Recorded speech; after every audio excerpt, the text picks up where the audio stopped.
Bonjour à tous. L'agriculture, on le sait, c'est un des piliers de notre économie. Mais c'est aussi un secteur où, franchement, le corps est mis à rude épreuve et ce, tous les jours. Alors aujourd'hui, on va décortiquer ensemble les grands principes de la sécurité au travail dans ce milieu si particulier en s'appuyant sur les guides de la fameuse Mutualité sociale agricole. Allez, on y va. On va commencer tout de suite avec un chiffre. Un chiffre qui fait un peu froid dans le dos. 93%. Qu'est-ce que c'est? Eh bien, c'est la proportion parmi les maladies professionnelles reconnues dans l'agriculture qui correspond à des troubles musculo-squelettiques, les TMS, comme on les appelle. Ce n'est pas juste une statistique, c'est bien plus que ça. Ça représente une usure de tous les jours qui touche des milliers et des milliers de personnes. Alors, pour y voir plus clair, voilà le programme. D'abord, on va poser le décor et voir à quel point ce métier peut être risqué. Ensuite, on regardera qui met en place le cadre de sécurité. Puis, on définira ce qu'est un risque, précisément. Après ça, on passera au concret avec des actions de prévention. Et on terminera en voyant que tout ça, c'est une responsabilité partagée. Allez, première partie, un métier à risque. C'est vrai, mais pourquoi au juste? Qu'est-ce qui le rend si exposé? Si on prend l'exemple de l'élevage de bovins, on se rend compte que c'est un véritable concentré d'incidents, qu'ils soient brutaux ou qu'ils s'installent dans la durée. Et les chiffres, justement, ils nous montrent qu'il y a deux grandes catégories de dangers. D'un côté, on a les accidents du travail.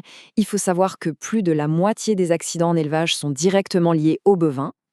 Et de l'autre côté, il y a les maladies professionnelles.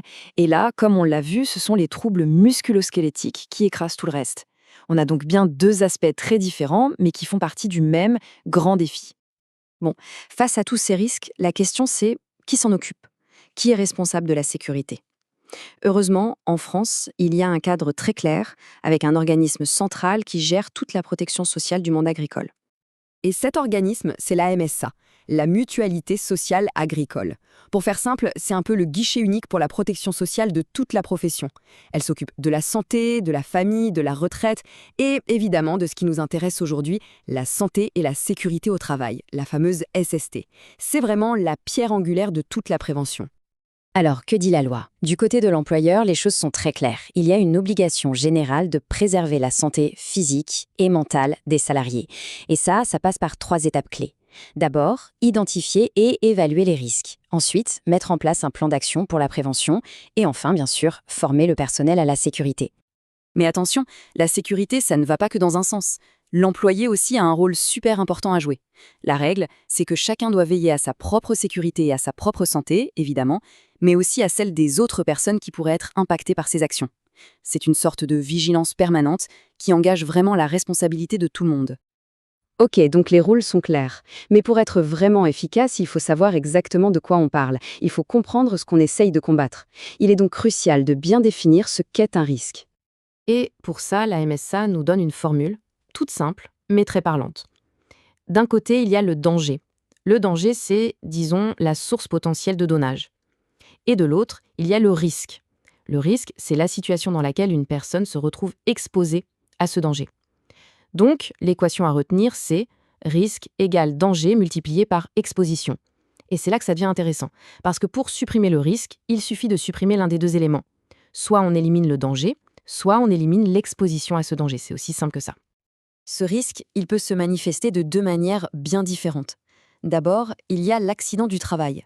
Ça, c'est l'événement soudain, brutal, qui provoque une blessure. Et puis, il y a la maladie professionnelle. Là, c'est tout le contraire. C'est la conséquence d'une exposition longue, répétée à un risque. L'un est immédiat, l'autre est insidieux et s'installe petit à petit. Bon, assez de théorie. Passons à la pratique. Concrètement, sur le terrain, comment est-ce que ça se traduit toute cette prévention? Alors, quand on regarde une exploitation d'élevage, c'est un peu comme un écosystème en fait. C'est hyper complexe. Les risques sont absolument partout et souvent ils sont liés les uns aux autres. Pensez-y, il y a les animaux, les machines, les déplacements, les produits stockés. Forcément, la prévention doit être pensée de manière globale. On ne peut pas juste s'occuper d'un petit bout. Prenons un exemple très concret. Le risque lié aux animaux. C'est peut-être le plus imprévisible de tous. Face à un taureau, par exemple, il y a des réflexes à avoir, des gestes qui doivent être quasi automatiques. On l'approche de face, dans son champ de vision, avec un bâton.